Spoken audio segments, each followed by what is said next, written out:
Hello à tous et bienvenue dans Inside Banking, le podcast qui fait décoller ta culture financière.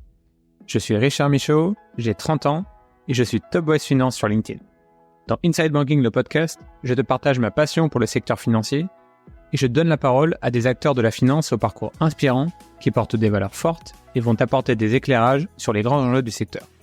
Pour ne louper aucun épisode, abonne-toi sur tes plateformes d'écoute préférées. Si tu aimes le podcast, laisse-moi un avis 5 étoiles et partage cet épisode à au moins 3 de tes contacts. Sur ce, place à l'épisode du jour. Bonjour à tous et bienvenue dans Inside Banking, le podcast qui fait décoller ta culture financière. Aujourd'hui, j'ai le plaisir de recevoir Nicolas Baraillé. Alors Nicolas, qui est une figure de LinkedIn pour moi, parce que je suis beaucoup son contenu, parce que c'est un créateur de contenu qui propose beaucoup de valeur à travers ce qu'il fait sur LinkedIn, aussi des newsletters. Mais c'est aussi et avant tout un conseiller en gestion de patrimoine. Donc, on va en parler pendant cet épisode. On va parler de tes convictions sur l'investissement, de la manière dont tu accompagnes tes clients, de quelles sont les perspectives que tu vois en matière d'investissement et plus généralement d'accompagnement patrimonial en 2025 et pour les prochaines années. La première question, elle va être très simple, Nicolas. Est-ce que tu peux te présenter aux auditeurs d'Inside Banking? Déjà, je tenais à te remercier parce que pour caler le rendez-vous, ça a été un peu compliqué. On en parlait en off, mais J'ai été persistant. ouais, on sort du mois de mai des déclarations, quelques pépins de santé. Donc, je te remercie en tout cas de l'invitation et qu'on ait pu caler ça. Les gens doivent l'entendre. Moi, je suis quelqu'un qui est originaire du sud-ouest, Haute-Pyrénées, frontière du Gers. Et j'ai 41 ans. Je suis papa d'une famille recomposée. On a 4 enfants. J'ai la chance aujourd'hui de vivre à côté de La Rochelle, à Châtelaillon-Plage. Donc ça, c'est plutôt cool. Et je suis un des fondateurs du cabinet Nico, nyko.io. Donc un cabinet de gestion de patrimoine. Et j'anime aussi une newsletter qui s'appelle Cash Conseil. En termes de parcours professionnel, est-ce que tu peux nous en parler un petit peu? Parce qu'aujourd'hui, tu es dans la grande famille des finances personnelles, mais il y a eu une transition finalement dans ta vie personnelle. Est-ce que tu peux nous expliquer un petit peu ton parcours de vie au niveau pro? Qu'est-ce qui t'a amené jusque-là? Moi, à la base, j'aimais l'informatique. Donc, si on revient à la base, j'ai fait un bac S. J'ai été après dans un DUT GE2I parce qu'il y avait le mot informatique. Et bon, voilà, dans le sud-ouest, on pensait plutôt à faire des week-ends que d'étudier. Et il s'avère qu'en sortie de cette DUT, je me suis dit, bon, j'aimerais continuer à faire des études d'informatique. Je voulais une alternance parce que ça m'ennuyait d'être qu'à l'école. Et du coup, j'ai trouvé une alternance à Paris. Et ma mère, par ses réseaux, a pu me faire entrer chez Nexity Informatique. Donc, je suis arrivé chez Nexity, donc un promoteur immobilier, dans les services informatiques où j'étais en alternance. Je faisais 2 jours d'école, 3 jours de travail et des fois 3 jours et inversement. Du coup, j'ai un diplôme d'ingénieur informatique. Il s'avère que je travaillais à Paris déjà à l'époque. Lors d'une rencontre avec un des numéros 3, malheureusement, qui est décédé aujourd'hui, Jean-Philippe Ruggieri, qui était un grand nom en immobilier, assez jeune, qui venait aussi de Toulouse. Moi, je suis originaire de Pyrénées, frontière du Gers, donc 1h30 de sa ville natale. On a commencé à discuter, on a sympathisé. Il m'a dit, tu as plutôt une fibre commerciale, je te verrai plutôt au commerce. Je vais te coopter pour que tu ailles chez Nexity Patrimoine. Grosse transition de passer de l'IT au commercial, là. Il fallait voir le potentiel. C'est pas commun. Ouais, direct. Mais ça a été plutôt cool. En fait, ça s'est passé que, à l'époque, je sais pas si tu as connu les QTech, ça te parle? Non. C'était des sortes de smartphones au tout début, il y a 18 ans. Et en fait, il est venu me le poser pour que je le répare vite et il m'a pressé. Je lui ai dit, c'est pas parce que, on a commencé à, je lui ai dit, voilà, c'est pas parce que vous appelez Ruggieri que ça va aller plus vite. Et il m'a dit, j'aime bien qu'on me réponde. Et il m'a dit, bon, mais là, tu vois, ça, c'est du commerce. Donc, il m'a fait aller dans le commerce parce qu'il a cru en moi et c'était vraiment sympa. Et du coup, chez Nexity Patrimoine, le lendemain de mon diplôme d'ingénieur, j'ai changé de filiale. Donc, ça aussi, je remercie les gens au-dessus de moi. Philippe Zilberstein, Pierre Gosselin. Après, j'ai eu 2 managers. Il y a eu Patrice Amans et Stéphane Debert. C'est des gens qui m'ont formé sur du commerce. Moi, je n'avais jamais fait, en fait. Mis à part discuter avec les gens, donc parler, j'avais jamais fait de commerce. Et du coup, la migration, elle a été plutôt cool parce que au début, tu arrives, tu te poses des questions et on te dit, en fait, un peu comme un sportif pro, ici, ce qui va marcher, c'est pas d'avoir le talent commercial le plus important, c'est de travailler tout le temps, beaucoup, plus que les autres. Moi, je suis arrivé, on m'a dit, t'as pas de talent commercial, il faut que tu appelles plus. Donc, on faisait des appels et quand les autres faisaient 50 appels, j'en faisais 100 parce que on me l'a dit dès le début, voilà, faut que tu t'entraînes plus que les autres. Ça a plutôt bien marché chez Nexity Patrimoine. Je suis devenu manager. Alors, vu que j'étais jeune, on a appelé ça animateur commercial. Et non, ça a été quelques années où on vendait à l'époque du Robien. Le Robien, c'est des produits défiscalisants en immeuble, c'est ça? Exactement. C'était pas du CGP là, c'était vraiment de la vente d'immobilier défiscalisant. Bon, je sais que certains vont dire bon, il y avait des produits de merde. Oui, il y en avait. Nous, l'avantage qu'on avait, c'est qu'on en avait tellement qu'on choisissait les bons produits et Nexity en avait des bons. Donc, moi, j'ai vendu du Lyon, Presqu'île de la Confluence. Je pense que les investisseurs ils sont contents aujourd'hui. Et donc, du coup, Nexity Patrimoine a été une très belle expérience. Rude parce qu'on bossait 6 sur 7 avec des gros horaires, mais on gagnait très bien notre vie. Et ça m'a permis d'apprendre c'est quoi un site foncier, c'est quoi un tableau d'amortissement, c'est quoi une déclaration fiscale. Et en fait, j'ai appris sur le tas. Comment tu t'es formé justement? Tu as dit que tu as travaillé beaucoup. Je veux pas être dans les caricatures, mais les gars de l'IT que je vois en général, ils me semblent pas être des profils par nature, qui vont, se développer sur des compétences commerciales. Après, on peut évoluer, c'est ça qui est bien dans la vie et je comprends aussi que c'est un groupe qui t'a donné des leviers ou via des mentors qui t'ont permis de progresser et ça, c'est vraiment super. Comment on fait ça, en fait? Il y a eu deux choses. La première, sur l'écoute, on m'a appris à fermer ma gueule. Clairement, on m'a dit, l'important dans un rendez-vous, c'est pas que tu parles, c'est que tu écoutes. Et ça, je le savais pas. Écouter les besoins du client. Exactement. Ça, je le savais pas. Donc, on m'a dit clairement au début, la meilleure méthode, c'est la méthode FTG, ferme ta gueule. Bon, ça, c'est dur à écouter, mais ils avaient raison. Technique de formation, je ne connaissais pas celle-là. Ouais, mais ils avaient raison. Ils avaient raison. En fait, aujourd'hui, les gens détestent le silence. Un bon commercial, il sait ne pas parler. Il attend. Vu que ça nous stresse, bon, on va dire quelque chose. Donc, le premier sujet, ça a été ça. Ça a été de se dire, il faut que tu te taises. Et c'était une remise en question parce que moi, j'aime bien me parler, j'aime bien discuter. Voilà. Et des fois, je coupe la parole en plus. Donc, ça peut être compliqué. Et la transition qui m'a aidé sur le truc d'ingénieur, c'est l'analyse. C'est de se dire, ben voilà, moi, je considère que la gestion de patrimoine, ça pourrait être fait limite par de l'IA. En fait, pour moi, c'est une toile d'araignée. J'ai une prévoyance, j'ai une protection, j'ai des enfants, j'ai pas d'enfants. Je veux partir plutôt à la retraite et tout. Et avec toute cette mécanique de base et ces paramètres, je trouve des solutions. Mais il y a des paramètres intermédiaires. C'est quoi mon appétence au risque? C'est quoi mes revenus financiers? C'est quoi mes moyens financiers? Et en fonction de ça, j'ai des solutions. Peut-être qu'on en parlera à la fin, mais c'est pour ça que l'IA aujourd'hui remplacera pas de suite un CGP, mais en tout cas peut l'aider. Et je trouve que dans le temps, elle peut vraiment être force de proposition. Toi, tu l'utilises déjà dans l'accompagnement de tes clients? Ouais, reformuler parce que j'aime pas les fautes, donc je reformule. Des fois, j'ai des échanges sur des produits financiers. Je suis convaincu de ça, qu'est-ce que tu dirais? Comment tu le dirais? Ça m'aide aussi à reformuler mes propos pour que des fois les gens les comprennent mieux. C'est toujours pareil, il y a ce que tu dis et ce que l'autre entend. Et ce que l'autre entend, c'est la priorité. Et des fois, quand tu le dis de la mauvaise manière, le message, il est un peu confus. Donc ça me permet aussi de dire, ben voilà, mon client, c'est Paul, il est marié, il m'a dit ça, ça, ça. Moi, mon idée, c'est que la solution qui lui conviendrait, c'est ça. Donne-moi 3 manières de l'expliquer. Et du coup, ça me permet de voir comment je pourrais calibrer ça. Donc tu l'utilises pas vraiment tu l'utilises en tant qu'assistant plus pour te challenger, pour t'aider, pour aller encore plus loin et pas pour vraiment te donner des idées de base? Non, parce que je trouve que sur l'analyse de base, on est encore un peu léger sur certains points, mais c'est pareil, peut-être que c'est pas sa faute à elle, à l'IA, c'est ma faute. C'est que quand je lui fais le prompt, j'ai du mal à l'expliquer le ressenti que j'ai du client, c'est compliqué. Le commerce, pour moi, quand moi je suis un client, on observe. Je sais pas moi, est-ce qu'il y a des livres? Est-ce qu'il y a pas de livres? Est-ce qu'il y a une télé? Est-ce qu'il y a pas de télé? Tous ces sujets-là, est-ce que le client il est plutôt dans le risque? C'est quoi son sport? Quand on fait un échange et qu'on ne monte pas tout, j'ai du mal à me dire à la fin: «OK, il fait du sport, mais alors il faisait lequel? Et il en fait depuis combien de temps?» Il me l'a dit, donc là je le sais. Mais reformuler un prompt à l'IA qui résume tout ça, c'est compliqué. L'IA, c'est pas qu'elle a une mauvaise réponse, c'est que moi j'ai une mauvaise question. Ouais, c'est tout un art, le prompt engineering, ça s'appelle et c'est un métier extrêmement bien rémunéré. D'ailleurs, j'ai vu aux US, c'est des salaires, extraordinaires pour des gens qui ont une maîtrise du prompt très, très, très, très poussée. Effectivement, pour revenir à des usages, plus basiques, parce que moi ça m'intéresse et je me suis formé là-dessus et j'ai vu même à mon niveau, qui est très loin d'un prompt ingénieur, mais entre un prompt, on va dire de base pas travaillé et un prompt travaillé avec un contexte, une explication du cas précis, expliquer le positionnement qu'on veut, enfin voilà, ce genre d'éléments, bah, à la même question, le résultat est complètement différent. J'ai eu le cas, tu vois, alors on rebondit, mais d'un de mes voisins, Yann, qui s'occupe de gérer des achats dans une centrale agronomique. Donc, il achète du beurre, tout ça, pour des centres commerciaux. Et il me dit, je voudrais acheter une formation sur de l'IA. Ok, très bien. C'est quoi ton objectif? Ben, en fait, j'aimerais que l'IA, tous les lundis matins, me dise c'est quoi le cours du beurre, pourquoi, et qu'elle m'explique qu'est-ce que m'explique ça. Je lui dis, t'as posé une formation pour ça? Il me dit, si, quand je lui demande, elle me répond pas. Je lui dis, mais qu'est-ce que tu lui demandes? Ben, c'est quoi le cours du beurre? Oui, non. Je lui dis, il faut que tu lui expliques c'est quoi ton poste, qu'est-ce que tu attends comme réponse, lui donner des modèles de réponse, où est-ce qu'elle va aller voir le beurre, c'est quoi tes paramètres de conviction, c'est quoi ta boîte, et là, elle te répondra ce que tu attends. Et en fait, c'est comme je te disais, c'est la mauvaise question. En fait, la réponse sera bonne, c'est juste que l'IA, ben, et c'est pour ça que je dis aujourd'hui qu'un intermédiaire humain est indispensable, c'est que les gens, aujourd'hui, qu'on voit en rendez-vous, n'ont pas les bonnes questions. En fait, c'est compliqué à un client de se dire, je vais me poser la bonne question. Il connaît déjà pas le sujet, donc c'est compliqué. Donc, l'informatique, ça m'a aidé pour ça. La remise en question, et voilà, quand je suis en rendez-vous avec un ingénieur et qu'on ouvre un tableau Excel ou un Google Sheet pour faire des formules, il voit que je suis à l'aise, il est content. Voilà, donc, et ça m'arrive assez souvent. Pour revenir, j'ai été chez Nexti Patrimoine, donc ça a été cool.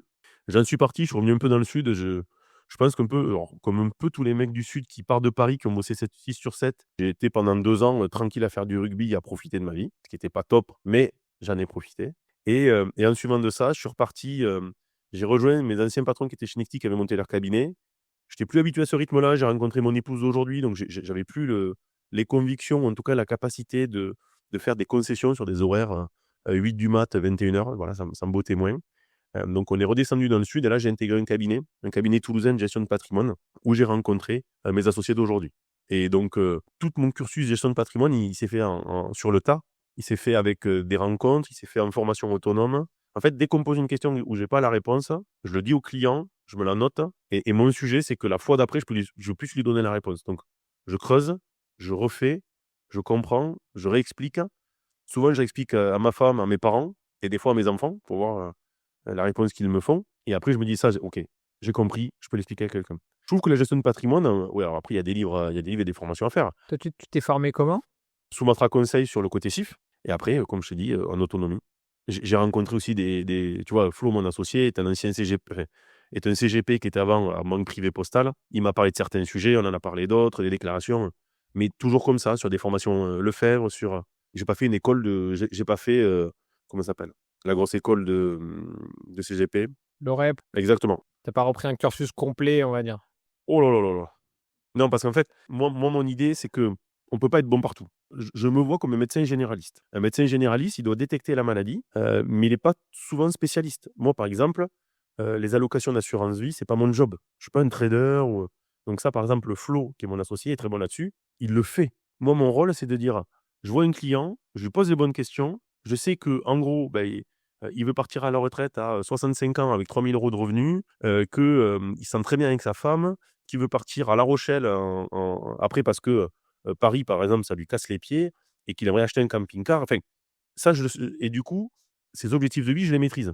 Et après, je m'adresse à des spécialistes. Tu as expliqué un petit peu ton parcours, comment ça t'a amené vers la finance perso. Maintenant, j'aimerais bien comprendre comment tu t'es lancé concrètement, parce qu'on a compris que là, tu t'es associé, tu as ta propre structure avec tes associés. Donc, comment tu as créé vraiment cette activité? Quel a été le déclic pour te dire, bah, je vais faire mon truc pour moi, à ma sauce? Quand on est salarié, souvent, on a des cadres. Après, qui sont bons ou mauvais, on peut le voir comme on veut, mais on a un cadre. On ne peut pas dire ce qu'on veut comme on veut. Souvent, on est freiné sur les réseaux parce que le message il doit être politiquement correct, enfin, voilà, il doit être relu. Sorti de là, je me suis dit, en fait, en discutant autour de moi, je commençais à connaître de plus en plus la gestion de patrimoine et je me rendais compte qu'autour de moi, les gens, ils connaissaient rien. J'ai un fils qui a aujourd'hui 19 ans, donc qui avait à l'époque 16 ans, qui me demandait couramment, là, c'est de la crypto, est-ce que je devrais y investir? Et moi, je me suis dit, mais en fait, si les gens qui sont du métier ne prennent pas en main les finances personnelles et ne communiquent pas pour communiquer des informations vraies, alors positives ou négatives, mais des informations vraies, nos enfants, nos parents, nos potes vont se faire, on va être grossiers, hein, vont se faire niquer. Parce que quand je fais des articles sur les arnaques, j'ai au moins, en suivant dans les semaines qui suivent, 10 à 15 appels. Je me suis fait arnaquer, comment vous pourriez m'aider? La dernière fois, c'était le vin. Les gens ne sont pas formés. Ça fait un petit peu peur. Et tu vois, on parlait d'IA en plus. Moi, j'ai vu effectivement, historiquement, on va dire beaucoup d'arnaques, souvent grossières. Mais récemment, j'ai vu des choses beaucoup mieux faites, malheureusement. Et les fraudeurs eux-mêmes utilisent les nouvelles technologies. Et donc, il y a vraiment un enjeu effectivement d'éducation parce que franchement, il y a des choses que tu vois, si tu n'es pas un petit peu averti, c'est compliqué de savoir que c'est une fraude. Mais même averti, quand tu vois, dernièrement, il y a une histoire comme ça où dans une société, il y a eu une deepfake où en fait, avec de l'IA, ils ont fait passer un mec pour le patron qui a appelé en visio le comptable pour faire un virement. Le comptable, voyant son patron, il s'est pas posé la question, il a fait le virement. Alors, mis à part que tu mettes une double vérification, comment les gens peuvent détecter ça? Donc aujourd'hui, ce qu'il faut se dire, c'est que on doit informer financièrement parlant les gens, on doit les former et je pense que c'est notre rôle à tous de parler de finances personnelles. Donc, je l'ai fait parce que ça m'intéressait, parce que je trouvais des sujets qui me passionnaient, et puis qu'au début, j'ai eu des retours positifs, certains négatifs aussi, hein. Et je me suis dit, en fait, c'est un support plutôt cool, je vais continuer. Et ce qui a fait le déclic des finances personnelles, de la newsletter et tout, c'est une interview avec Johan Lopez, Snowball, où il m'a captivé. Il m'a dit, en fait, faut se lancer. Il y a 2 solutions après. On échoue, on réussit. Si on échoue, on aura essayé. Si on réussit, on a des raisons. Mais des fois, échouer, c'est pas mal aussi, hein. C'est se remettre en question, produire des contenus. Moi, ça me permet de creuser des sujets aussi. Voilà, au début, quand j'ai commencé, quand je commençais à parler de l'investissement dans les sneakers, moi les gens qui me connaissent, je pourrais m'habiller avec un t-shirt noir ou blanc et un jean et des baskets, je m'en fous. C'est pas le sujet qui va être le plus facile pour moi. L'investissement dans les voitures, je suis une pompe là-dedans, donc je suis obligé de creuser. Et tout ça, ça m'a permis, moi, de creuser des sujets. Et je trouve qu'aujourd'hui, on n'est pas beaucoup. En fait, quand on regarde les classements, oui, il y a beaucoup de gens sur LinkedIn. Il n'y a pas beaucoup de gens qui communiquent, en fait. Alors, de plus en plus, mais pas beaucoup non plus. Je me permets une petite pseudo-analyse de ce que tu me dis. J'ai l'impression que ce qui ressort, c'est quand même la curiosité dans la manière dont tu abordes les choses. Tu as réussi à évoluer, tu as réussi à changer de sujet, tu as réussi à te lancer. Et j'ai l'impression que tu aimes bien creuser chaque sujet. Et c'est un peu ce que tu as dit. Quand tu ne comprends pas quelque chose, tu essayes de creuser, de comprendre, d'améliorer et toujours d'être dans cette démarche continue. Quitte à parfois aller sur des choses où tu n'es pas à l'aise et donc tu peux te retrouver une forme d'échec. Mais tu comprends, tu avances et tu continues à étirer comme ça. C'est ça. J'essaye, en tout cas. Bon, ça va, je suis pas trop mauvais sur l'analyse. Non, t'as raison. Je reviens sur la manière dont tu es lancé. Tu as parlé d'association. Moi, c'est un sujet qui m'intéresse que souvent, ce qui revient dans les personnes qui veulent se lancer, c'est se dire, OK, je vais me lancer, mais je vais être solo. Donc, c'est compliqué, ça me fait peur. Et donc, on peut se dire, OK, je vais m'associer. Pour autant, l'association, c'est aussi compliqué parce qu'il faut s'assurer qu'on est trouver les bons associés. C'est pas forcément ses meilleurs amis. Ça peut aussi briser des amitiés parfois. Il faut avoir un alignement sur tout un tas de sujets, la manière dont on voit les choses à court terme, à long terme. Savoir que quand on va s'associer, il y aura forcément, quand on crée une entreprise, des moments difficiles, comment vont réagir les personnes, ouais, ce genre de choses. Comment tu as fait pour choisir tes associés au démarrage? Alors, c'est des gens avec qui je bossais et qui je m'entendais bien. Ce qui est peut-être pas la meilleure idée, hein, d'ailleurs. Et quand on s'est lancé, on s'est dit, on va se lancer. On sait qu'on finira pas tous ensemble. On se l'est déjà dit au début, en disant, aujourd'hui, on est 6 autour de la table. C'est un peu triste. Non, mais c'est une réalité. Quand tu dis l'association, ça fait peur. Bah oui, ça fait peur. Et il faut se dire qu'aujourd'hui, Nico peut vivre sans certains associés. Au début, on était 6, là, on est 4 maintenant. Mais parce qu'il y a des hasards de la vie qui font parce qu'on ne s'entend plus, parce qu'on ne se reconnaît plus dans la structure. Et qu'à un moment donné, on se dit, en fait, j'ai plus envie de continuer. Donc, comment je les ai choisis? En fait, il y en a 2 que j'avais rencontrés dans un ancien cabinet, 3 que j'ai rencontrés dans ce nouveau cabinet toulousain. Et puis, ça fitait bien. On a décidé de partir du cabinet parce qu'on on se reconnaissait plus dans les méthodes. Il y avait des sujets qui nous allaient moins. Voilà. Et on s'est dit, on va se lancer. On va essayer. On va essayer d'aligner nos convictions. Mais c'est compliqué. Il faut être réaliste. Oui, c'est compliqué d'être associé parce que l'association, c'est par moment écouter et par moment, il faut que les autres écoutent. Et on a des fois l'impression qu'on ne nous écoute pas. Et c'est de l'humain, en fait. Tu as repris la méthode FTG Alors, pour l'association. rendez-vous associé, je ne suis pas du tout comme ça et c'est compliqué des fois. Mais je connais mes défauts, en fait. Je connais mes défauts. Et tu prends les autres associés et te diront, Nico, c'est une tête de mule. En fait, je n'écoute rien. Donc, c'est compliqué. Mais ils ont raison, je le sais. Mais c'est ma nature. Donc, c'est compliqué. C'est un peu comme la fable de La Fontaine. Le scorpion et la grenouille. Tu sais, le scorpion passe sur la grenouille et, au milieu de la rivière, il la pique et elle lui dit, mais on va mourir. Il dit, ouais, mais c'est ma nature. Et moi, je suis un scorpion. Et en plus, c'est vrai. Moi aussi, une astrologie, je suis scorpion. Mais moi, je pense que choisir des associés, c'est choisir une aventure, mais se dire qu'elle peut se terminer à n'importe quel moment, qu'il faut en tirer le meilleur, essayer et pas hésiter. En fait, qu'est-ce qu'on risque? Nous, on est parti d'un concept où on a une structure ensemble, on a réparti nos chiffres d'affaires, on suit nos clients.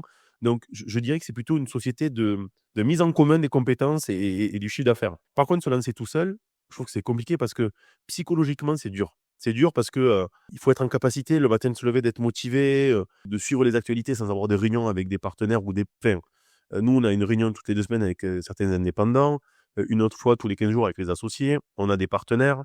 Le fait d'être plusieurs, ça nous permet d'avoir des volumes plus conséquents. Donc, on est mieux payé. On nous prend un peu plus au sérieux. Les gens qui arrivent, moi, je les félicite.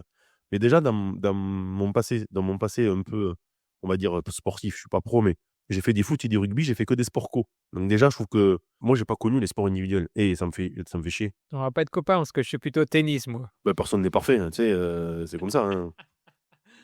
Non, mais tu vois, C'est là, je fais du moche. paddle. T'es obligé d'être 2. Mais Attends, vaut mieux jouer au tennis qu'au paddle quand même. Alors là, ça va pourquoi? pas ça.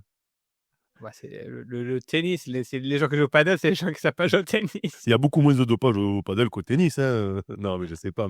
Mais non, mais je trouve que ceux qui arrivent à être seuls, c'est joli. Maintenant, ça doit être tellement dur et on peut jamais se reposer. Et des fois, d'être associé, oui, ça nous met un peu en défaut. Oui, ça nous met un peu dans nos retranchements. Mais les réussites, elles sont partagées, elles sont collectives, elles sont beaucoup plus intéressantes. Très bien. Alors, ce que je te propose, c'est qu'avant qu'on passe à discuter un petit peu plus en avant de tes convictions sur les sujets d'investissement, on va faire un petit jeu. des speed questions. Donc, c'est des questions courtes que je vais te poser pour te challenger un petit peu et je vais attendre des réponses courtes, soit oui ou non, ou soit une prise de position sur un sujet. Est-ce que tu es prêt? Ok, prêt. C'est parti. La France, est-ce que c'est un enfer fiscal ou un paradis fiscal quand on sait optimiser? Enfer fiscal. Deuxième question. Est-ce que tout le monde devrait avoir un conseiller en gestion de patrimoine? Ouais, je te dirais que oui. Les SCPI en 2025, est-ce que c'est toujours une bonne idée? Ce qui est compliqué, c'est de dire oui ou non. Je t'aurais dit ça dépend lesquels. Oui, en majorité, oui. Est-ce que l'investissement locatif en LMNP, par exemple, c'est une bonne idée en 2025? Oui. Est-ce que 2025, c'est une bonne année pour se lancer dans l'investissement? Oui. Les cryptos, est-ce que tu y crois? Non. Intéressant. Donc, tu as répondu non à ton fils alors quand il t'a demandé s'il pouvait se lancer? J'ai pas répondu non, il en a fait en plus. Non, j'ai essayé de lui trouver le partenaire qui était sécurisé. Très bien. Alors, tu m'as dit de pas détailler, donc je me tais, mais après on pourra en parler si tu veux. Type gestion active ou type gestion passive? Active. Intéressant, on y reviendra. Assurance vie ou PER? Assurance vie. Compte titre ou PEA? PEA. Est-ce que l'IA va remplacer tous les CGP à terme? Tu vois, j'avais prévu cette question, tu as commencé à en parler. Non, mais elle fera 95% du boulot. Ça, c'est déjà pas mal. Dernière question, est-ce que la vie est plus douce à La Rochelle qu'à Paris? Bien sûr. Elle était facile. Sauf si Hidalgo se présente maire à La Rochelle. Oh là, Et là, ça attention, va être le bordel. attention, on fait pas de politique ici. Oh, mais on peut. Très bien. On peut revenir, si tu veux, sur les cryptos, parce que c'est un sujet qui déchaîne les passions. Moi, à titre perso, j'ai mis beaucoup de temps à m'y mettre, à m'y intéresser, en tout cas. Et j'ai pas mal creusé le sujet avant de passer à l'action en termes d'investissement, notamment sur l'aspect technologique, que ce soit pour le Bitcoin, pour l'Ethereum, et puis comment ça fonctionne. Mais originellement, j'étais assez réfractaire. Alors, après, je me suis pas mal ouvert quand même sur le sujet à titre perso. J'ai d'ailleurs reçu dans un épisode récent du podcast, je donnerai le numéro en référence, Thibaut Boutroux, qui est le CEO de Meria, qui est un acteur important sur les sujets de crypto. C'est quoi ton avis là-dessus? Est-ce que tu as répondu non? Tu n'y crois pas? Est-ce que tu peux expliciter? Pour moi, il y a deux sujets. Une, en tant que CIF, j'en parle pas. Parce que dans mon métier, les cryptos, c'est trop compliqué. Les plateformes ne sont pas au point, tout ça. Le second sujet, c'est que sur l'échiquier de tout ce qui est financier, c'est récent. C'est très jeune, une crypto. Et j'ai du mal encore à voir. Autant je vois les effets de bull run, tout ça, enfin, bear market, ok, alors je pense avoir compris. Autant j'ai du mal à me dire que concrètement, de même, tout pourrait pas s'arrêter. Mais un peu comme peut-être certains marchés. Hein. Mais là, aujourd'hui, ça monte sur Trump qui décide que les cryptos vont être légalisés, puis ça descend, et puis tu as les arnaques, ça peut se voler. Enfin, il y a quelque chose où je ne suis pas à l'aise, et quand je ne suis pas à l'aise, j'y vais pas. Pour moi, celui qui vend en crypto, c'est quelqu'un qui, à la base, aurait pu faire de la bourse, mais s'est dit, bon, la crypto, il y a eu des effets de volatilité plus importants, j'y vais. Dans tous les rendez-vous partenaires que j'ai fait, des plateformes qui sont venues nous voir, Psan, pour nous dire, venez, on fait des fonds, tout ça. Quand je commence à poser des questions sur la revente, la légalité, il n'y a rien qui est clair, quoi. On me dit toujours, non, mais rien que sur les agréments, j'ai jamais les mêmes réponses. Donc, je peux pas conseiller à quelqu'un d'en faire. Mon fils en a fait parce que ça l'intéressait et je lui dis, voilà, quitte à en faire, fais-le avec des organismes où tu es sûr que tu auras ton argent parce qu'il y a aussi beaucoup d'arnaques. Je doute pas que certains gens ont fait fortune. Dès qu'un produit, pour moi, est en story Instagram et que ça fait que tourner, pour moi, putain, c'est compliqué, quoi. Et aujourd'hui, tu te rends compte que tous les pimpins à Dubaï te disent, ah ben, la crypto, le trading, les je sais pas quoi de fréquence. Et je me dis, bah, encore un piège à con, quoi. Non, mais donc aujourd'hui, en fait, il y a sûrement des opportunités, mais elles sont noyées dans les conneries de certains. Donc, Et je pense que c'est un problème aussi des bons acteurs de l'univers crypto, des acteurs sérieux, c'est qu'ils sont assimilés à tout ça. Ça, c'est ma première remarque. Et ma deuxième remarque, quand même, tu as répondu sur la partie crypto, mais tu ne crois pas non plus en la techno, Si. c'est-à-dire la blockchain. Si. On sort de la crypto, parce que c'est ça le sous-jacent aussi qui m'a intéressé à titre personnel. La blockchain, j'y crois, parce que demain, je me dis que c'est un registre dématérialisé qui, normalement, est inviolable. Donc aujourd'hui, remplacer un certificat de propriété notaire par de la blockchain, ça me paraîtrait logique. Ça permettrait de découper. Je prends un appart, je divise en 10 000 parts. Mon appart, il valait 100 000 euros, 10 euros par part. Hop, blockchain. Et je le mets. Et pour moi, c'est une valeur comme de la SCPI. Je contourne un peu le système AMF parce que, bon, voilà. Mais ça, pour moi, oui, ça peut être une solution, ça peut être une idée. Mais aujourd'hui, nos lois ne sont pas adaptées. Donc, la technologie est en avance sur les lois. Donc, la blockchain, j'y crois beaucoup. La crypto, c'est un peu plus compliqué. Mais pas à cause de la crypto en elle-même, mais à cause de l'écosystème qui est autour aujourd'hui. Je suis désolé, quand tu écoutes, tout le monde devrait être milliardaire dans la crypto, j'ai l'impression. Je change de sujet sur la question gestion active ou gestion passive. Tu as répondu gestion active. Alors, la plupart de mes invités répondent gestion passive. Est-ce que tu peux nous expliquer ça? J'aurais pu dire gestion passive, mais je préfère les gens qui s'impliquent et qui s'intéressent. Parce que quand tu parles de gestion passive, c'est en gros, j'ai mis mon argent, ça fait tout seul. Et en gros, c'est la méthode FIRE. Pas loin, on n'est pas loin de ça. En tout cas, les ETF, il y a une vraie tendance sur les ETF en ce moment. Oui, un ETF, il faut quand même aussi le sélectionner, il faut regarder ce qu'il fait. C'est pas que du passif non plus. Oui, mais à mon sens, pour moi, l'activité, ça permet d'avoir une visibilité, et de voir ce qui se passe, hein. Quand les gens attendent, investissez 200 € avec la méthode passive, vous serez à la retraite à 40 ans, ils s'imaginent que c'est simple. C'est ce biais un peu cognitif, passif simple qui me pose problème. Ah, très bien, ça nous amène à notre prochain thème de ta vision de l'investissement. C'est quoi aujourd'hui les grands principes qui te guident dans la manière dont tu exerces ton métier, dans la vision que tu as des produits qui peuvent être intéressants, ou comment tu conseilles tes clients? Quand je rencontre un client, dans le 2e, dans le 3e rendez-vous, je creuse ses objectifs de vie. Donc qui il est, ce qu'il veut, ce qu'il peut, ce qu'il a et je vais lui poser le double pourquoi, toujours. Parce qu'en fait, un client te donne une réponse et après on creuse la vision des choses. Vas-y, par exemple, toi, tu te vois où à la retraite? C'est une bonne question, pas à Paris, ça c'est sûr, plutôt à la mer, ou à la montagne? Plutôt à la mer. OK.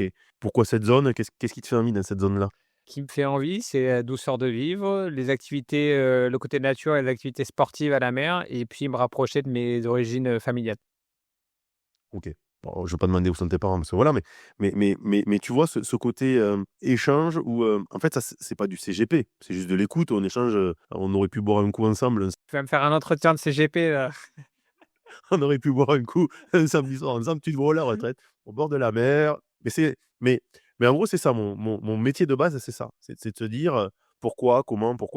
Et après on aurait pu creuser, OK, d'accord, tu te vois à la mer, tu fais des activités, tu fais des activités que tu aimes bien, tu fais des combien d'argent tous les mois et on commence à avoir un peu un panel de solutions. Donc, le premier sujet, c'est que ma vision de la vie, elle doit pas transparaître dans la vision des produits que je donne à mes clients. En gros, quand je vois un client qui me donne sa vision de la vie, Nicolas, sa vie, elle doit s'effacer. Mes stress sont pas les siens, ma vie n'est pas la sienne. Moi, peut-être que je veux protéger ses enfants, lui va me dire: «Non, c'est pas une priorité». OK, c'est pas une priorité. Donc ma vision de l'investissement, c'est de se dire qu'aujourd'hui, le rôle du CGP, c'est un facilitateur de vie. On voit le client, on lui demande qui il est, ce qu'il veut, ce qu'il a, les objectifs de vie. Donc entre le client aujourd'hui, le pôle d'aujourd'hui et le pôle dans 20 ans, il y a des choses à mettre en place, des solutions et moi, mon rôle, c'est d'organiser au mieux les solutions pour faire en sorte que ces objectifs se réalisent. Au mieux, avec le plus ou moins de capacité, plus d'argent. S'il m'a dit 3 000 et qu'on arrive à 4 000, c'est top, et donc l'idée, c'est de faire comme ça et donc après, ça va être de choisir les solutions qui vont le mieux s'imbriquer, en fonction aussi de sa capacité à prendre des risques, de sa vision de la volatilité, de sa vision du rendement, et de son passé d'investisseur. Parce qu'aujourd'hui, on peut proposer des choses à certains et quand on parle de produits structurés à des jeunes qui arrivent sur le marché, c'est un peu compliqué pour eux, ça leur fait peur. OK, beh, on le fera pas de suite, je vous l'ai expliqué, on prend le temps. Moi, il y a beaucoup de rendez-vous où les gens commencent à investir, je leur dis: «Écoutez, on va voir comment ça va se passer pendant 1 an. Dans 1 an, on se refait un point et on verra ce qu'on fait de plus ou peut-être de moins et on en reparle». Les gens cherchent à être, très vite riches. Souvent, on entend ça. Surtout les jeunes. Ils aimeraient, être rentiers et cette méthode FIRE à 40 ans, ne plus travailler. L'inconvénient, ou en tout cas ce qui à mon sens, c'est là où il faut être vigilant, c'est que la vie, c'est un enchaînement de concessions.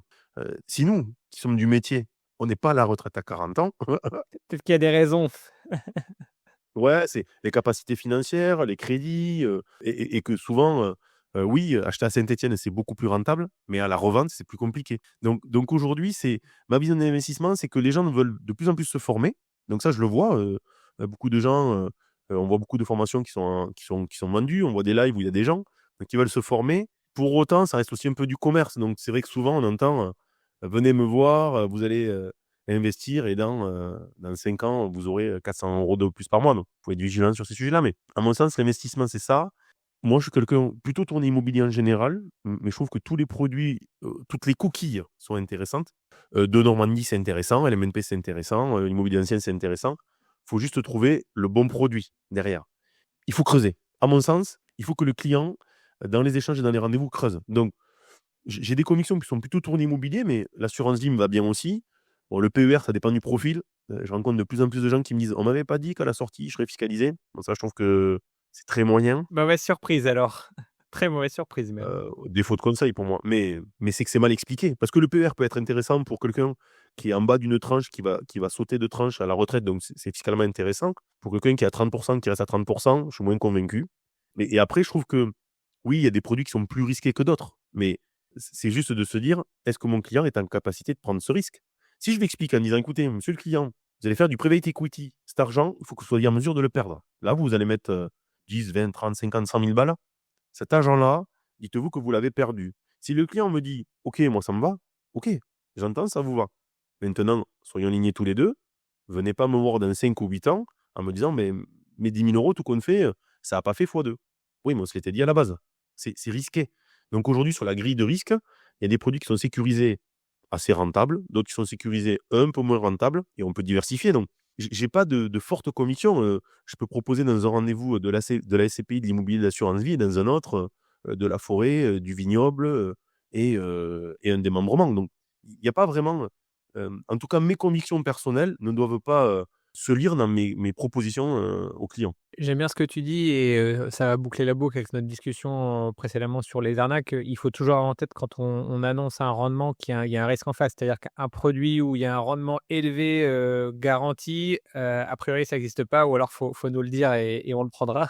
Mais il y a toujours un coup de rendement dans le risque et donc quand il y a des rendements élevés, il y a forcément un risque élevé. Ça peut être un risque de liquidité, tu l'as évoqué avec le private equity, mes fonds ne sont pas forcément disponibles. Ça peut être un risque de variation des cours sur des placements boursiers, ça peut rapporter beaucoup, mais ça peut aussi perdre beaucoup, surtout sur du court terme. Quand on regarde historiquement les cours à long terme, il y a eu des fortes augmentations. De un, ça ne nous prédit pas ce qui va se passer dans le futur. Et de deux, quand on regarde intra-annuellement ou intra-mensuel, il y a eu des variations très fortes et on l'a vu très récemment avec les annonces de Donald Trump. Et en plus, ce n'est pas forcément des choses rationnelles. C'est-à-dire qu'il n'y avait pas de raison de fondamentaux économiques pour qu'il y ait un effondrement boursier. Et pour autant, il y en a eu un. Et donc, si j'ai tout misé sur ça et que j'ai besoin de l'argent dans les 15 jours où il y a eu les annonces de tarifs douaniers de Trump, je suis un petit peu dans la panade. Nvidia et DeepSeek. Annonce de DeepSeek, on arrive à faire de l'IA beaucoup plus rapide avec moins de puces. Hop, Nvidia. Chut. Pour moi, un bon investisseur ou un bon CGP ne propose pas qu'un produit. Si je vais donner un conseil déjà aux gens, si vous allez en rendez-vous et que la personne en face de vous se dit CGP, alors déjà, normalement, on ne devrait pas se dire CGP. C'est pas un titre. C'est CIF, conseiller d'investissement financier, / courtier en opération d'assurance, / courtier en crédit, / agent immobilier, / pour certains, compétences juridiques appropriées. Mais CGP, il n'y a pas de compétences juridiques en fait. Si la personne en face de vous se revendique CGP et vous propose une solution, c'est pas un CGP, c'est un distributeur.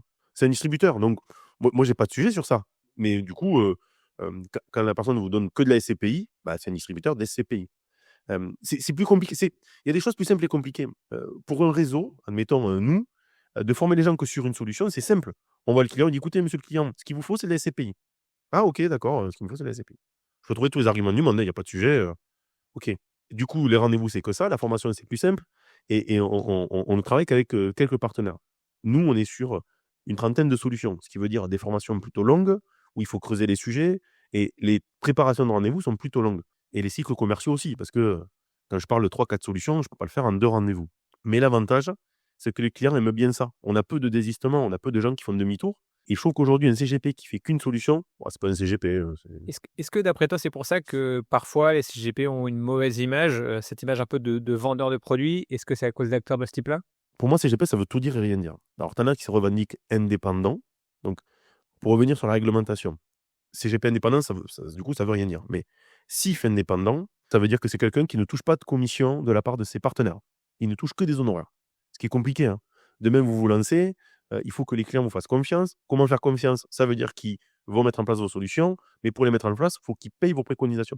Complexe. Je crois que c'est 4% ou 5% des CIF en France. Le reste, c'est des CGP non indépendants. Ça ne veut pas dire qu'on est rattaché à un assureur ou à un promoteur. Ça veut dire qu'on peut avoir des commissions par nos partenaires, plus des honoraires auprès de nos clients. Et l'inconvénient qu'on a eu, je pense, à un moment donné, c'est que certains se sont revendiqués CGP, puisque c'était pas un titre, c'était juste une nomenclature. Et du coup, on vendu à tour de bras des produits déconnants, des Pinel qui étaient, ou des Robiens ou des Celliers, et du coup, faisaient du one-shot. Donc, c'est pas être CGP, ça. Et aujourd'hui, le CGP a mauvaise presse parce que les gens ont tendance à croire qu'ils peuvent faire tout seuls. Quand je rencontre un client, il me dit non, mais moi, je connais. Alors déjà, je pense que moi, je suis pas arrivé au bout de ma formation, je me forme tout le temps. Mais si le client connaît, c'est extraordinaire. J'ai un banquier qui m'aide. Oui, bon, ok. C'est quand la dernière fois vous avez fait un bon coup, combien t'as rapporté ton assurance vie l'année dernière? Je sais pas. Bon, déjà, on part pas sur les bons débats. Et c'est qu'après, ils ont toujours la sensation qu'ils peuvent se passer de nous. Mais quand ils y goûtent, ils se rendent compte en fait que non, ils avaient tort. Mais il faut franchir le pas. Et du coup, nous, pour pas mettre de barrière à franchir le pas, on facture pas nos honoraires. Ou alors sur des sujets particuliers, une succession très complexe, où il faut qu'on fasse intervenir un avocat fiscaliste. Mais pour le reste, je pense que la mauvaise presse, ça vient un peu de là et de la méconnaissance du métier.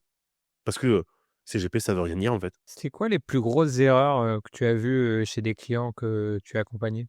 Bon, les arnaques, ça souvent, malheureusement. Sur des gros montants, enfin des choses vraiment significatives? Ouais, du 100 000 euros. Ah oui, ça pique un peu. Ouais, c'est un médecin qui m'a en fait, moi, dès que je vois une arnaque, je fais le client mystère. Je dis que je suis intéressé, je vois où ça va.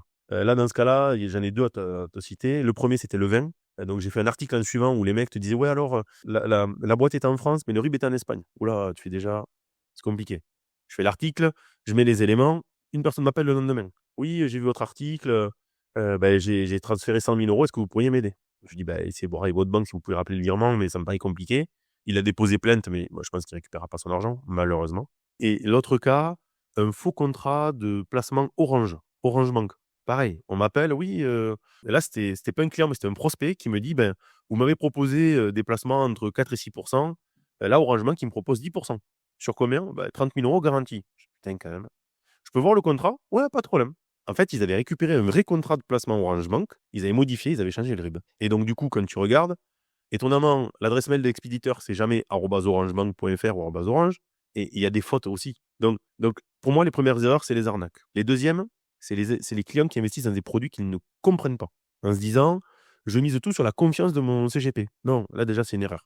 Ne pas comprendre, c'est déjà se mettre en défaut. Moi, je leur dis aux clients, si vous ne comprenez pas, on ne fait pas.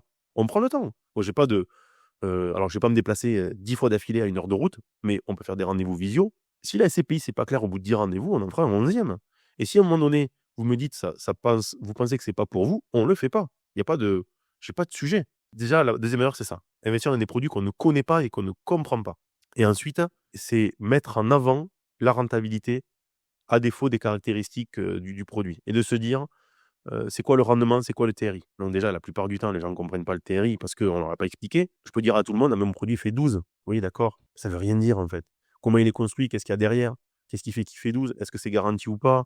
C'est quoi le risque? C'est quoi la durée? Enfin, et de mettre en avant que le rendement, c'est déjà se prendre un risque. Et le quatrième problème, pareil, c'est de mettre en avant que la réduction d'impôt. Ce qui fait que le Pinel ou le Robien ou le Célier à l'époque, il y a eu des arnaques. C'était de se dire, bah, monsieur le client, vous allez économiser 6 000 euros par an d'impôt. Ok, super. Mais l'appartement, on s'en fiche. Ben non. On achète de l'immobilier, on revend de l'immobilier. Donc, pour moi, c'est ça les erreurs. C'est des travers un peu de, malheureusement, qui font que le commercial, en gros, ça le met en défaut. Mais voilà, aujourd'hui, ce qu'il faut se dire, c'est que se former et s'informer, c'est la priorité. Ne pas tout miser sur la rentabilité directe, c'est important aussi. Et prendre le temps. Voilà, il n'y a pas d'urgence. Alors oui, des fois, il peut y avoir des opportunités, mais une opportunité, elle va se renouveler. On fait pas mal d'immobilier chez nous. Bah, si c'est pas cet appartement, ça sera un autre. Si tu rencontrais là un jeune diplômé, quelqu'un qui vient de commencer dans la vie active, qui a conscience de cet enjeu-là, qui se dit: «Bah, voilà, je vais prendre en main mes finances personnelles, je vais économiser des petits montants, quelques dizaines ou centaines d'euros en fonction des budgets et je vais mettre en place une stratégie, pour, je sais pas, horizon, 5 ans, 10 ans, m'acheter une résidence principale, faire un projet de voyage ou que sais-je». Quels conseils, quelles étapes tu pourrais lui donner pour commencer à structurer ça? Prendre une feuille blanche déjà, noter ses objectifs. Le premier point, c'est ça pour moi, c'est écrire ce qu'on veut.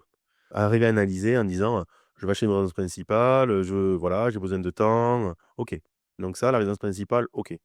Déjà, le premier point, c'est pourquoi l'apport, pourquoi le crédit? On pourrait creuser ce sujet-là. Deuxième point, c'est quoi les concessions que je suis prêt à faire? Ou c'est quoi, en tout cas, l'argent mensuellement dont je n'aurais pas besoin pour vivre et donc l'argent qui ne me mettrait pas en défaut. Voilà, c'est de se dire, je rentre sur la vie active, je fais 2 000 euros par mois, j'ai un loyer de 600 euros par mois, il me reste 1 400, combien je suis prêt à mettre de côté? 100, 200, 300. Et après, ça va être de se dire, mais je vais creuser sur internet, avec des CGP, les solutions. Et je vais en mettre certaines avec eux, peut-être d'autres en direct, mais il faut que je me forme, il faut que je m'informe. Je vais prendre mon bâton de pèlerin et pendant 3 mois, au moins, je vais faire qu'écouter. Je vais poser mes questions, je vais noter les produits qu'on me propose et je vais aller essayer de les apprendre sur Internet. On peut apprendre ce qu'est une SCPI sur Internet, hein. Il y a des vidéos, il y a des livres, des choses comme ça. On peut apprendre ce que c'est un ETF, on peut apprendre ce que c'est une assurance vie. Et au bout de 3 mois, je pense que j'irai revoir la personne avec qui ça a le plus matché et je lui proposerai un petit peu ma vision. Et j'essaierai d'échanger avec lui. Voilà. Moi, j'ai vu que la SCPI, on m'a proposé ci, on m'a proposé de l'ETF. C'est quoi votre vision des choses? C'est quoi vos convictions? Pourquoi? Et en gros, après cet échange-là, je verrai si les réponses qu'il m'apporte me construisent ma réflexion et si j'ai envie de travailler avec lui. Parce que travailler avec un CGP, c'est travailler sur le long terme. Pourquoi je dis qu'il faut que les gens se forment?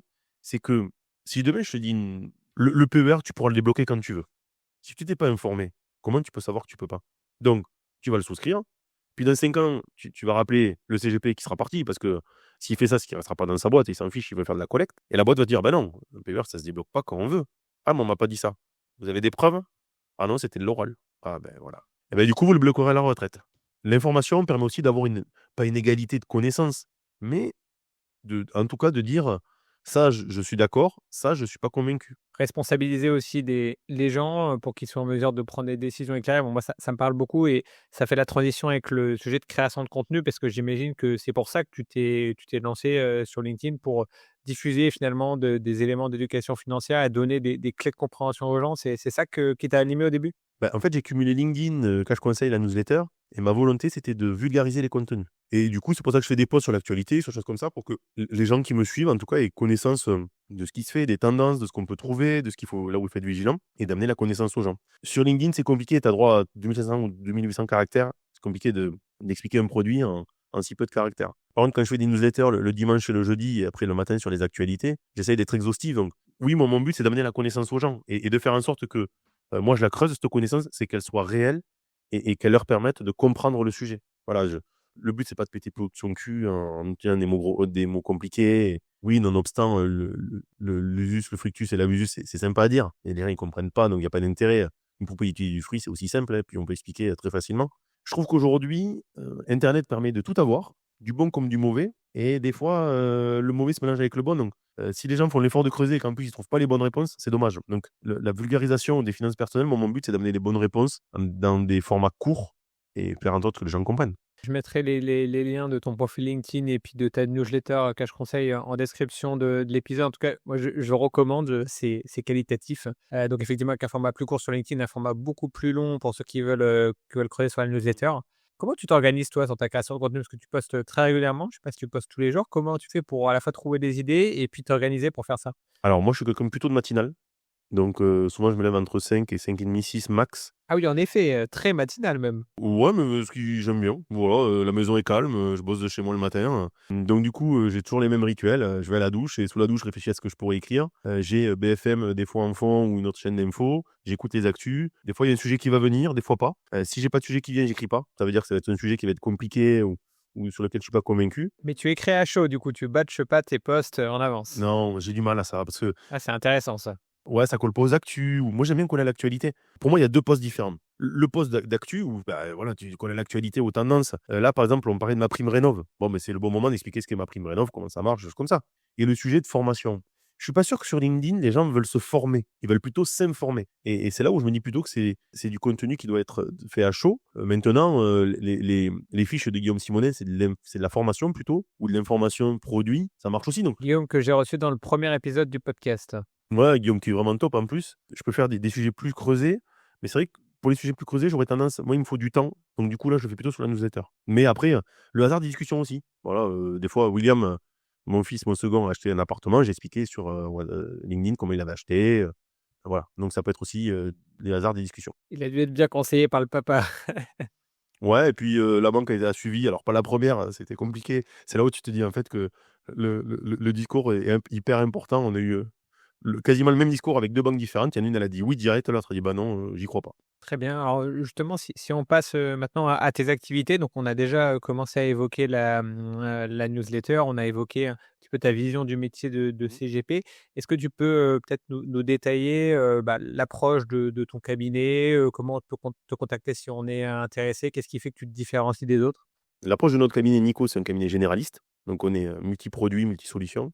Pas de produit phare. Je veux dire, on n'a pas un seul produit dans le cabinet. L'avantage qu'on a par rapport à certains métiers, c'est qu'on peut choisir nos partenaires. Donc on essaie de choisir les meilleurs partenaires. Donc on a des spécialistes en interne sur l'assurance vie, sur la prévoyance, sur le courtage en crédit. Donc ça, l'avantage, c'est que quand on va chez Nico, on peut travailler sur tout. Le courtage en assurance de prêt, Vraiment la totale. Donc ça, c'est le premier point, on a une vision très généraliste. Deuxième point, on ne facture pas les premiers rendez-vous. Donc le client, il ne paye pas pour voir. On est payé sur ce qu'on met en place. Mais on n'est pas agressif commercialement. On vise la recommandation. 80% de nos clientèles, c'est la recommandation. Je préfère qu'un client ne fasse pas et qu'il m'envoie du monde plutôt qu'il fasse à contre-cœur ou parce qu'on l'a convaincu commercialement. Donc ça, c'est un peu Nico. Aujourd'hui, notre activité, elle se scène en 3 grands sujets. Nos recommandations, donc nos clients à envoyer. Les prospects qu'on peut avoir sur LinkedIn, sur notre réseau internet, des choses comme ça. Et nos partenaires. On est partenaire Orpifrance sur la gestion de patrimoine. Donc on travaille beaucoup avec les agences immobilières en France aujourd'hui. On navigue un peu partout en France. La vision de Nico aujourd'hui, c'est ça, c'est travailler sur nos clients avec la même qualité, clients, prospects, partenaires. Prendre le temps, oui, c'est des cycles de commerce qui sont longs, mais c'est des cycles qui permettent aux clients de comprendre, d'apprendre et de mettre en place quand ils maîtrisent la solution. Pour te contacter, il faut un certain niveau de patrimoine. C'est ouvert à tous. Comment ça se passe? Tu prenais l'exemple de la personne, du jeune qui se lance sur la vie active, welcome, le mec qui vend sa boîte, qui la vend 10 millions, bienvenue. Enfin, il n'y a pas de sujet. Aujourd'hui, vu on a des spécialistes et on a aujourd'hui des généralistes, on pourra trouver toutes les solutions. Donc, j'ai des très gros profils et j'ai des profils, j'aime pas dire petits profils, j'ai des profils qui sont en train de rentrer sur l'immobilier, le patrimoine financier et on peut commencer avec 50 € par mois. Donc, je pense que c'est aussi ça qui fait un peu que la gestion de patrimoine, des fois, est un peu dévaluée, qui est un peu mise en défaut, c'est que faut pas péter plus que son cul. Aujourd'hui, notre but, c'est d'être accessible à tous, à mon sens, et de parler à tous. Donc, il n'y a pas de mauvaises questions, il n'y a que des mauvaises réponses. Vous avez une question, vous nous la posez, on essaiera d'y répondre au mieux, et on est accessible à tout le monde. Et si vous voulez nous voir, LinkedIn, sur Internet, WhatsApp, je peux donner nos numéros, pas de sujet, pas de sujet là-dessus. Je pourrais mettre ton numéro en description de l'épisode si tu m'y autorises. Bien sûr, aucun problème. Très bien. Merci pour ces éléments, Nicolas. Ce que je te propose, c'est qu'on arrive à la fin de notre échange et donc je vais te poser 3 questions que je pose à tous mes invités. Alors c'est parti. La première, est-ce que tu peux me recommander un livre qui t'a inspiré sur la finance? Je lis peu. Alors, c'est un peu mon défaut, hein. Je préfère être transparent avec toi. C'est pas bien ça.